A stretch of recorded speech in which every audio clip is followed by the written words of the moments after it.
Halo anak-anak, mari kita mulai belajar biologi dengan memahami ruang lingkup biologi. Adapun capaian pembelajaran yang akan diharapkan adalah dapat menciptakan solusi atas permasalahan-permasalahan berdasarkan isu lokal atau global dari pemahaman tentang keanekaragaman makhluk hidup, virus, penerapan bioteknologi, komponen ekosistem, dan interaksinya. Apa itu biologi dan biologi sebagai sains. Nah, kemudian yang kedua, kita juga akan mempelajari cabang-cabang biologi. Yang ketiga, kita akan mempelajari apa saja sih manfaat biologi itu. Nah, yang keempat, kita akan mempelajari tingkatan organisasi kehidupan. Yang kelima, kita akan mempelajari tentang ragam permasalahan dalam biologi. Dan yang terakhir, kita akan mempelajari tentang metode ilmiah. Kita masuk ke materi yang pertama, yaitu biologi sebagai sains. Nah, sebelum itu kita harus tahu dulu pengertian dari biologi itu apa. Nah, jadi biologi itu berasal dari bahasa Latin, berasal dari dua kata ya. Yang pertama ada bios yang berarti hidup dan logos yang berarti ilmu. Jadi dapat kita simpulkan bahwa biologi itu adalah ilmu yang mempelajari tentang makhluk hidup dengan segala aspeknya. Jadi biologi itu berkaitan dengan kehidupan ya, makhluk hidup dan kehidupan. Biologi sebagai sains itu terdiri dari 4 karakteristik. Yang pertama adalah rasional. Jadi arti rasional adalah sains itu merupakan hasil berpikir secara logis menggunakan nalar. Jadi bukan suatu yang tahayul gitu ya. Jadi bukan suatu yang mengada-ada gitu. Jadi kalau biologi itu bisa dibuktikan ada atau bisa diterima dengan nalar manusia.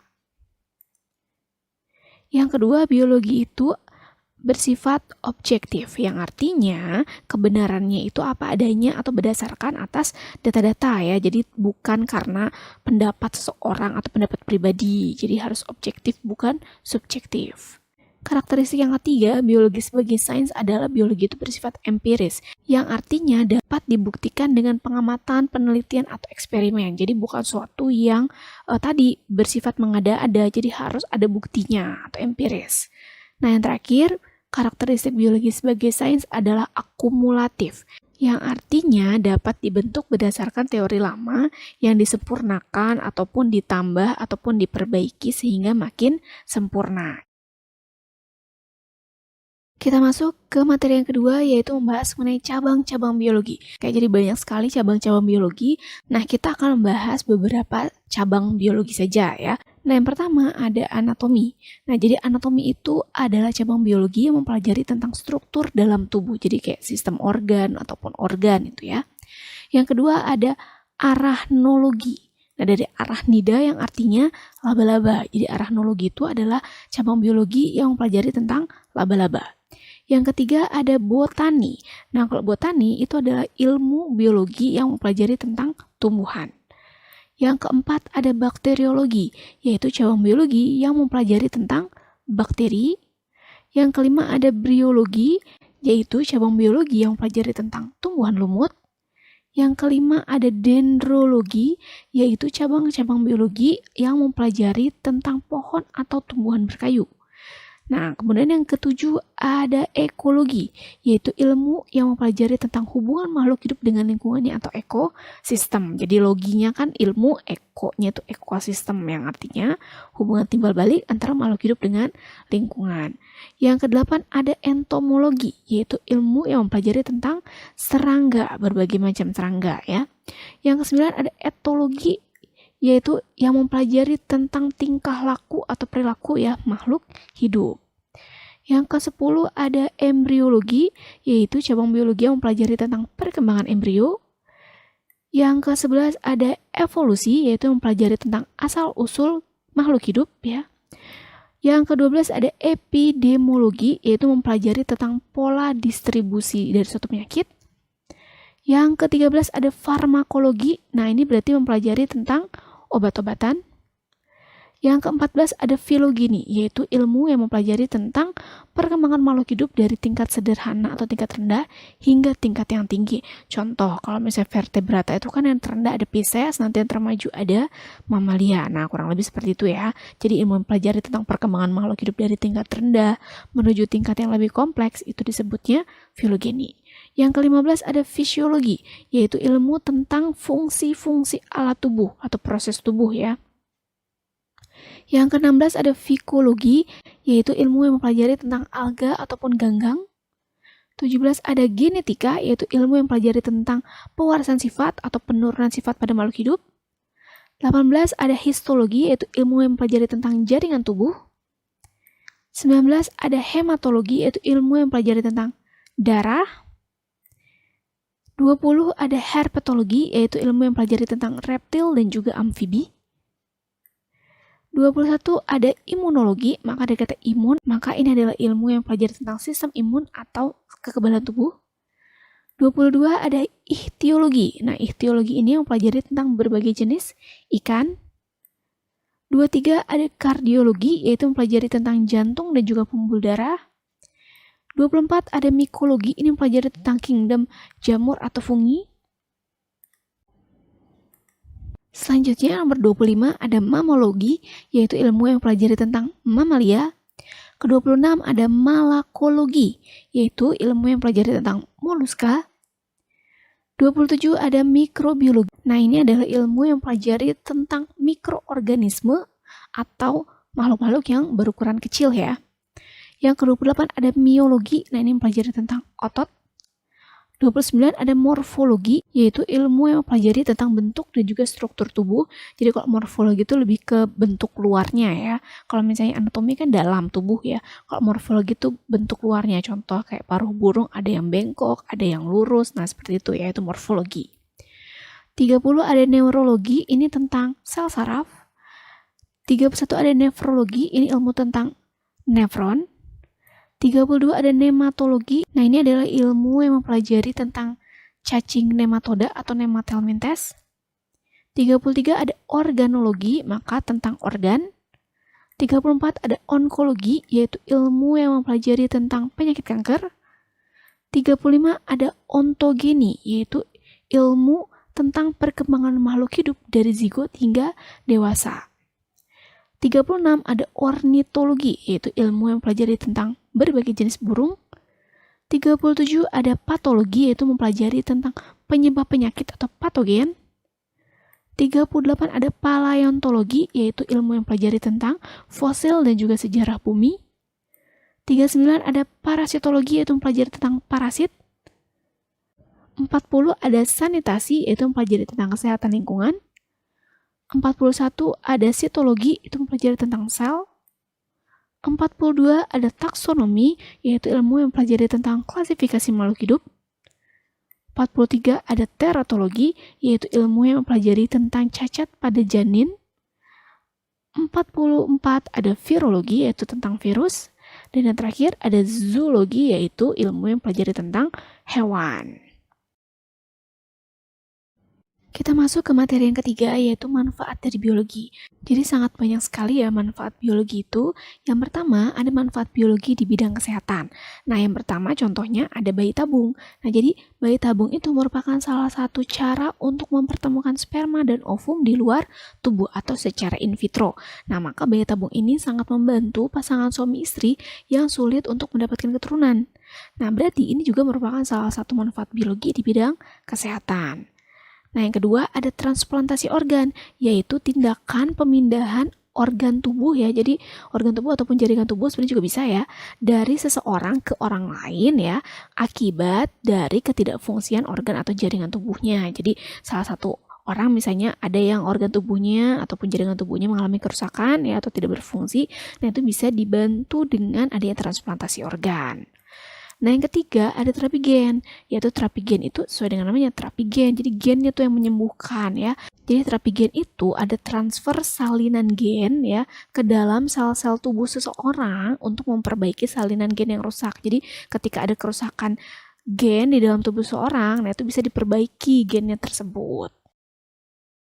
Yang kedua, ada manfaat biologi di bidang farmasi. Nah, untuk bidang farmasi, maka ini berkaitan dengan obat-obatan ya. Nah, contohnya yang pertama, penemuan vaksin ya. Jadi, vaksin itu adalah mikroorganisme yang dilemahkan ya. Jadi, bisa mikroorganisme ataupun bagian tubuhnya saja yang dilemahkan. Dan itu nanti ketika disuntikan ke dalam tubuh manusia, ataupun makhluk hidup lah ya, itu akan memicu munculnya kekebalan tubuh. Nah, sebagai contoh nih, saat ini kita sedang digalakkan untuk melakukan vaksin COVID-19. Nah, jadi dengan divaksin tersebut nanti akan memicu tubuh kita untuk membentuk antibodi terhadap virus corona. Yang kedua ada antibiotik. Nah, kalau antibiotik ini untuk menekan pertumbuhan bakteri ya. Yang ketiga ada vitamin sintetis ya. Jadi bisa kita kalau makan atau membutuhkan vitamin itu kan bisa kita dapatkan dari buah ataupun sayur mayur ya. Nah, dengan ditemukannya vitamin sintetis ini, maka kita bisa mendapatkan vitamin tanpa harus mengkonsumsi buah ataupun sayur. Yang keempat ada insulin. Nah, ini sangat membantu ya. Jadi dengan ditemukannya insulin dengan menggunakan rekayasa genetik. Nah, ini nanti akan membantu para penderita diabetes mellitus. Jadi untuk menurunkan kadar gula darahnya. Nah, yang ketiga ada manfaat biologi di bidang lingkungan. Yang pertama misalnya ada istilah bioremediasi. Jadi bioremediasi itu adalah suatu proses yang menggunakan mikroorganisme. Pokoknya kalau ada berhubungan dengan biologi, pasti berhubungan dengan makhluk hidup ya kan. Nah, jadi bioremediasi ini adalah penggunaan mikroorganisme, bisa bakteri ataupun jamur ya. Nah, untuk membersihkan ataupun menetralkan suatu lingkungan ya dari bahan-bahan kimia atau limbah berbahaya. Nah, jadi bioremediasi ini bisa mengatasi masalah lingkungan tanpa menggunakan bahan-bahan kimia, jadi tidak berbahaya bagi lingkungan. Nah, yang kedua ada bioinsektisida. Nah, kalau bioinsektisida ini itu adalah untuk hama pastinya ya. Jadi biasanya kan para petani itu dulu untuk membasmi hama menggunakan pestisida ya. Padahal pestisida itu kimia, jadi bisa berbahaya untuk hamanya ataupun untuk mungkin ada serangga lain di situ yang tidak berbahaya akhirnya ikut mati kena pestisida, dan pestisida itu juga menghasilkan residu yang justru akan membahayakan juga bagi manusia yang memakan makanan ataupun memakan sayur dan buah-buahan ya yang disemprot dengan pestisida. Nah, untuk mengatasi hal tersebut maka bisa menggunakan biopestisida. Nah, jadi dalam bioinsektisida ini terdapat mikroorganisme ya biasanya menggunakan Bacillus thuringiensis.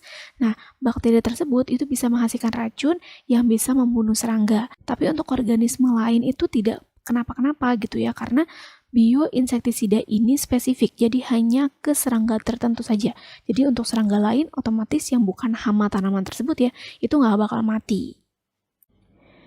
Yang keempat adalah manfaat biologi di bidang pertanian. Nah, untuk bidang pertanian misalnya ada untuk bibit unggul ya, jadi penemuan bibit unggul melalui hibridisasi ya.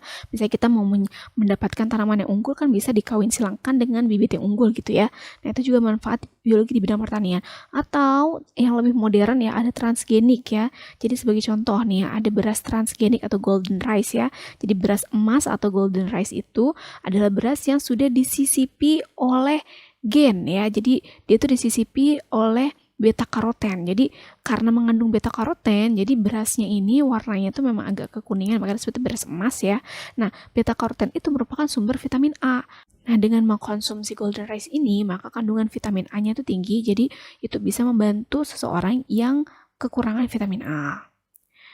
Yang kedua ada kultur jaringan. Nah, kalau kultur jaringan ini kan teknik untuk memperbanyak tanaman, tapi tidak melalui biji ya kan, tapi dengan mengeksplan atau menanamkan jaringan pada medium khusus ya. Biasanya kan kita kalau nanam tanaman itu dari biji yang ditanam di tanah gitu kan. Nah, kalau misalnya kultur jaringan ini dia tidak menggunakan biji, tapi dengan menggunakan bagian tanaman yang masih bersifat meristematis ya. Jadi bisa bagian kambiumnya ataupun daun mudanya gitu ya.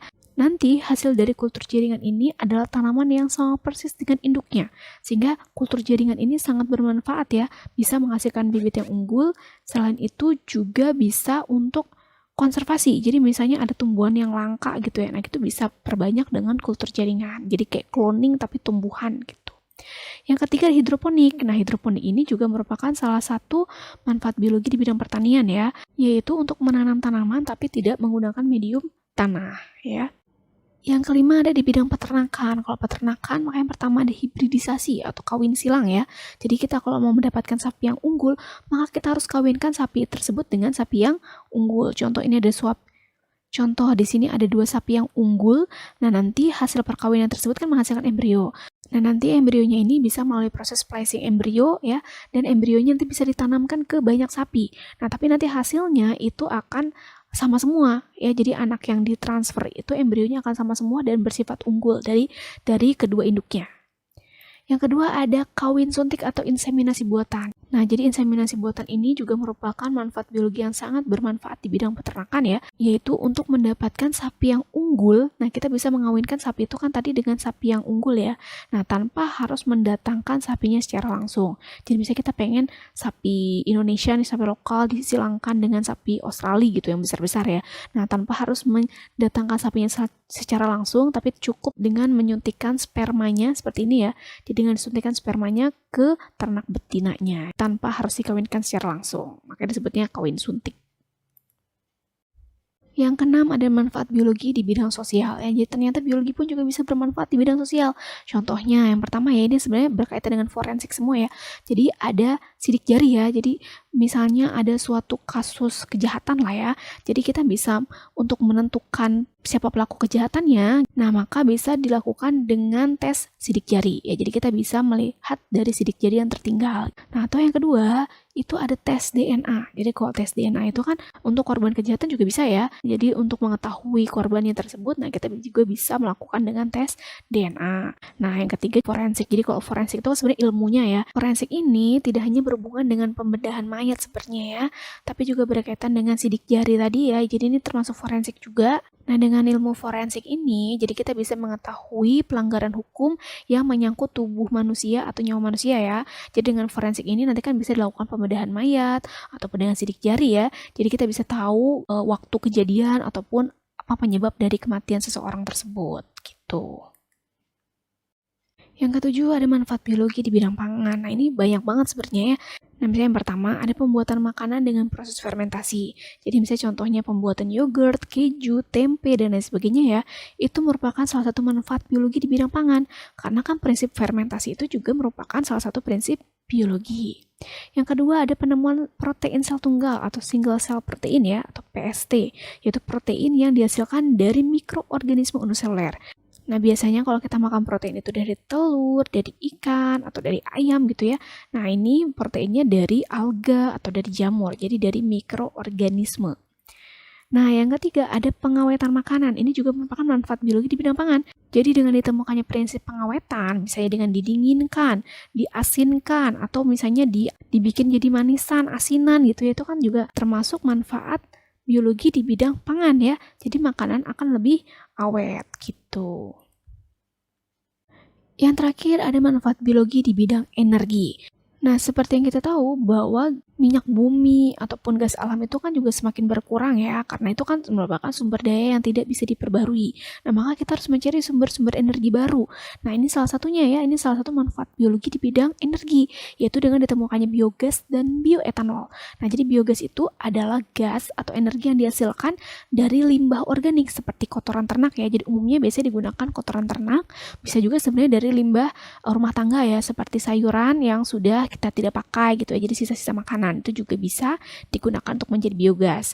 Nanti biogas ini bisa digunakan sebagai sumber energi untuk memasak misalnya seperti itu ya. Jadi ini alternatif sumber energi baru. Yang kedua juga ada bioetanol, sama ya seperti biogas, jadi ini merupakan sumber energi yang berasal dari tumbuhan. Jadi kalau ini melalui proses fermentasi ya. Jadi kalau misalnya fermentasi itu kan menghasilkan etanol. Nah, etanol itu nanti bisa digunakan sebagai bahan bakar yang ramah lingkungan, pengganti minyak bumi tentunya atau bahan bakar fosil. Oke, selanjutnya yang keempat kita akan membahas mengenai tingkatan organisasi kehidupan. Jadi kita akan membahas biologi ya. Jadi tingkatan organisasi dalam kehidupan atau di biologi itu dari yang terkecil sampai terendah itu apa gitu ya. Maka tingkatan organisasi kehidupan dari yang terkecil itu ada atom ya. Jadi atom itu berarti kan udah kecil banget ya. Nanti di atas atom itu ada molekul. Karena kan di dalam sel tubuh kita, kan kalau penyusun tubuh makhluk hidup kan yang terkecil itu sel. Nah, di dalam sel kita itu pasti ada molekul. Contohnya di dalam sel pasti ada karbohidrat, ada protein, nah itu molekul ya. Jadi dari atom kemudian nanti jadi molekul. Nah, molekul itu menyusun sel tubuh kita. Nah, kemudian kumpulan sel yang memiliki bentuk dan fungsi yang sama disebut sebagai jaringan. Ya, jadi ini masih organel dulu ya, ini ya, kalau di gambar ini ada organel, baru sel. Nah, baru nanti kumpulan jaringan yang sama yang memiliki bentuk dan fungsi sama itu disebut jaringan. Lalu kumpulan jaringan-jaringan yang berbeda itu membentuklah namanya organ. Kumpulan organ-organ yang berbeda membentuk sistem organ. Sebagai contoh lah ya, di sini misalnya ada organnya tulang gitu ya. Nanti kumpulan tulang, otot, dan lain sebagainya gitu ya, membentuklah namanya sistem organ, yaitu sistem gerak misalnya kayak gitu ya. Lalu sistem organ, sistem-sistem organ yang ada dalam tubuh kita, contoh sistem gerak, pencernaan, respirasi, membentuklah kita ya kan, satu tubuh kita, yaitu organisme atau individu gitu ya. Jadi ini dari kumpulan sistem organ jadilah individu.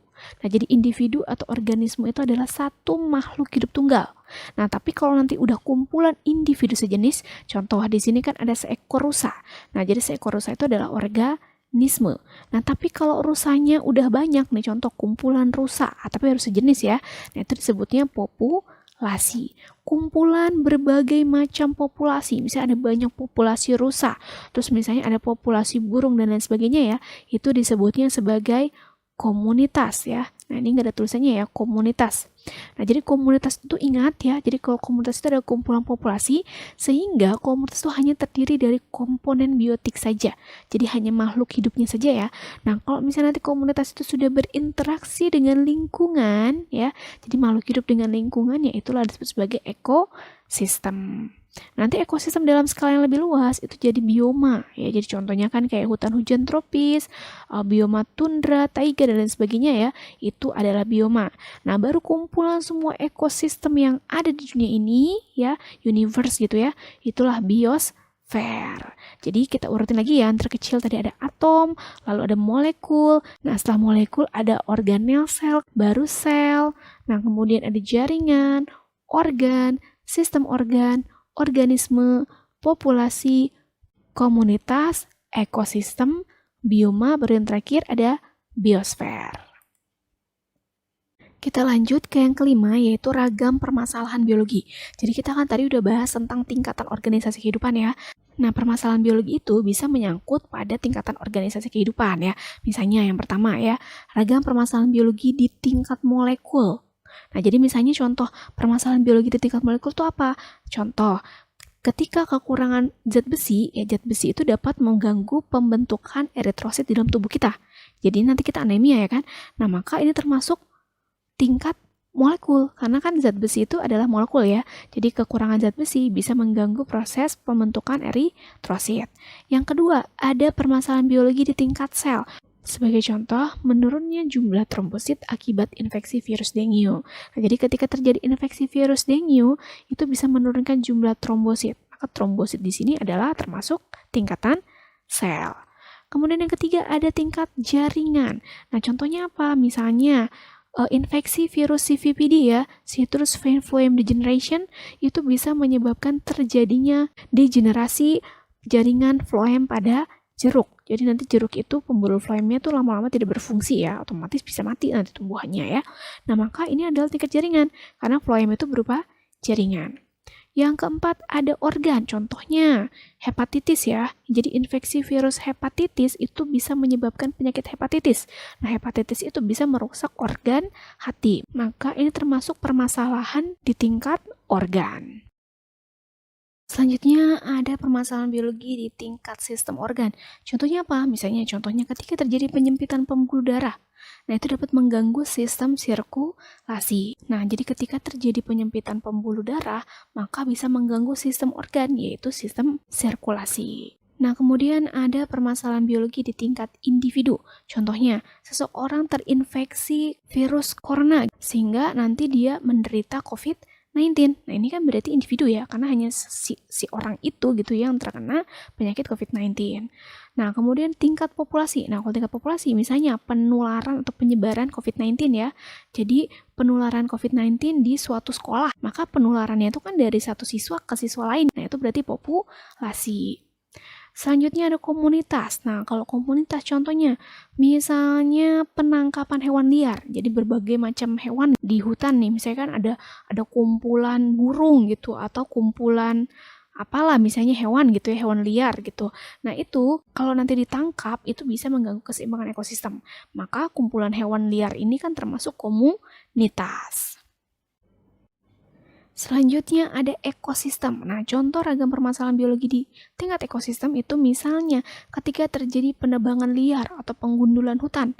maka itu kan ekosistem ya. Jadi ketika ekosistem terganggu, maka itu akan mengganggu organisme yang ada di dalamnya gitu. Misalnya contoh kerusakan hutan itu atau penebangan liar, pengundulan hutan yang menyebabkan kerusakan hutan, itu bisa menyebabkan terganggunya ekosistem yang ada di dalam hutan, mengganggu habitat organisme yang ada di dalam hutan. Nah, selanjutnya ada tingkat bioma. Nah, kalau bioma kan itu sebenarnya ekosistem darat dalam skala yang lebih luas ya. Contoh, misalnya bioma itu ada hutan hujan tropis. Nah, sama ya, misalnya terjadi kebakaran di hutan hujan tropis. Nah, ini kan berarti permasalahannya di tingkat bioma. Lalu terakhir ada biosfer. Nah, misalnya contohnya ada pemanasan global ataupun penipisan ozon ya.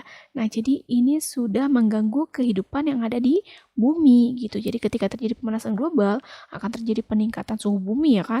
Nah, otomatis semua makhluk hidup yang ada di bumi akan terganggu dengan terjadinya pemanasan global tersebut ataupun penipisan ozon tersebut ya. Pasti itu mengganggu seluruh makhluk hidup yang ada di bumi. Kita masuk ke materi yang terakhir yaitu metode ilmiah. Jadi metode ilmiah itu adalah suatu cara sistematis yang digunakan untuk memecahkan suatu masalah. Nah, jadi karena sistematis, otomatis harus berurutan ya. Nah, jadi urutan dari metode ilmiah itu apa? Jadi gimana sih cara kita untuk memecahkan suatu masalah sampai ketemu suatu teori? Nah, yang pertama kita harus ketemu masalahnya dulu dong ya. Jadi yang pertama adalah menemukan masalah. Nah, sebagai contoh nih di sini ada anak yang ingin tahu tentang pertumbuhan dari suatu tanaman gitu ya. Nah, setelah ketemu nih masalahnya, dibuatlah rumusan masalahnya. Nah, jadi rumusan masalah itu ingat harus dalam bentuk pertanyaan ya. Nah, sebagai contoh di sini rumusan masalahnya adalah bagaimana pengaruh pupuk urea terhadap pertumbuhan kacang hijau. Jadi anak ini ingin mengetahui bagaimana pengaruh pupuk terhadap pertumbuhan kacang hijau. Dibuatlah rumusan masalahnya seperti ini ya. Jadi dalam bentuk pertanyaan. Langkah yang kedua adalah mengumpulkan data-data atau melakukan observasi. Dalam mengumpulkan data-data itu bisa melalui pengamatan langsung atau observasi ya, studi kepustakaan seperti membaca buku, kemudian jurnal, atau melihat dari penelitian sebelumnya, atau bisa juga dengan wawancara ahli. Ya, jadi bisa observasi, studi kepustakaan atau wawancara ahli. Yang ketiga adalah menyusun hipotesis atau dugaan sementara ya. Jadi hipotesis ini disusun berdasarkan landasan teori ataupun kerangka berpikir yang sudah disusun. Nah, dan hipotesis ini nanti akan diuji kebenarannya. Jadi karena hipotesis ini berdugaan ya. Jadi bisa saja diterima ataupun ditolak. Sehingga nanti harus diuji kebenarannya. Lalu hipotesis dapat dibedakan menjadi dua ya. Ada hipotesis 0 dan hipotesis 1. Hipotesis 0 itu adalah hipotesis yang menyatakan bahwa tidak ada pengaruh antara variabel bebas dengan variabel terikat. Sedangkan hipotesis 1 atau hipotesis kerja ya, itu merupakan hipotesis ataupun dugaan sementara yang menyatakan ada pengaruh antara variabel bebas dengan variabel terikat. Nah, langkah yang keempat adalah melakukan eksperimen atau percobaan. Jadi percobaan ini dilakukan untuk membuktikan kebenaran hipotesis yang tadi sudah dibuat ya. Sebelum melakukan percobaan, maka kita harus merancang model percobaan terlebih dahulu ya. Jadi dalam melakukan percobaan, maka ingat, tentukan terlebih dahulu ya. Yang pertama, kita harus menentukan dulu alat dan bahannya, kemudian menyusun cara kerjanya, menentukan variabelnya, menentukan waktu percobaan, dan yang kelima, uji coba model percobaan. Jadi kita uji coba dulu, jangan langsung percobaan gitu ya. Nah, baru misalnya setelah kita merancang percobaannya ya, kita tinggal melakukan percobaan. Nah, sebagai contoh tadi kan rumusan masalahnya ingin mengetahui pengaruh pupuk urea terhadap pertumbuhan kacang hijau. Nah, maka kita akan membuat menjadi 3 tanaman. Jadi ada 3 tanaman kacang hijau di mana satu ini sebagai kontrol, jadi yang tidak diberikan pupuk sama sekali. Nah, misalnya yang satu dikasih pupuk ureanya 2% dan yang satu lagi dikasih pupuk ureanya 5%. Nah, jangan lupa dalam pengamatan dan juga mencatat data hasil percobaan, itu kan nanti berarti harus diamati terus ya. Nah, dilihat bagaimana pertumbuhannya dari hari ke hari ya. Nah, itu harus seteliti mungkin. Jadi, biar data yang diperoleh itu bersifat akurat. Jika sudah diperoleh data-data hasil percobaan ya, maka kita tinggal mengolah data tersebut. Misalnya, tadi karena kita tentang percobaannya itu tentang pertumbuhan tanaman ya, maka nanti kita bisa buat dalam bentuk tabel percobaan seperti ini ya. Jadi misalnya tadi kan konsentrasi pupuknya beda-beda ya, ada yang 2%, 5% dan kontrol itu tidak diberi pupuk berarti ya. Nah, jadi nanti kalian masukkan nih data-datanya dari hari pertama tingginya berapa, hari kedua berapa, seterusnya ya. Ini sebagai contoh saja. Jadi nanti kita bisa lihat mana rata-rata pertumbuhannya yang paling cepat sehingga kita bisa tahu konsentrasi pupuk yang manakah yang paling sesuai untuk pertumbuhan tanaman kacang hijau. Jadi bagaimana pengaruh konsentrasi pupuk tersebut terhadap pertumbuhan tanaman kacang hijau. Nah, yang terakhir nanti kita tinggal buat kesimpulannya. Jadi kesimpulan yang dibuat itu merupakan jawaban dari hipotesis atau dari rumusan masalah ya. Jadi misalnya tadi kita sudah buat rumusan masalahnya, bagaimana pengaruh pupuk urea terhadap pertumbuhan kacang hijau. Lalu kita buat hipotesisnya kan. Nah, hipotesisnya misalnya A1 gitu ya, pupuk urea berpengaruh terhadap pertumbuhan kacang hijau.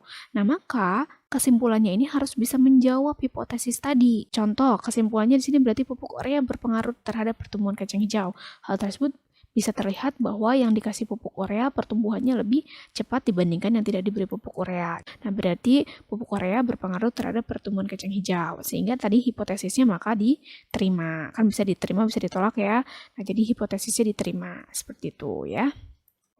Nah, itu tadi ya adik-adik ya, tahapan dari metode ilmiah.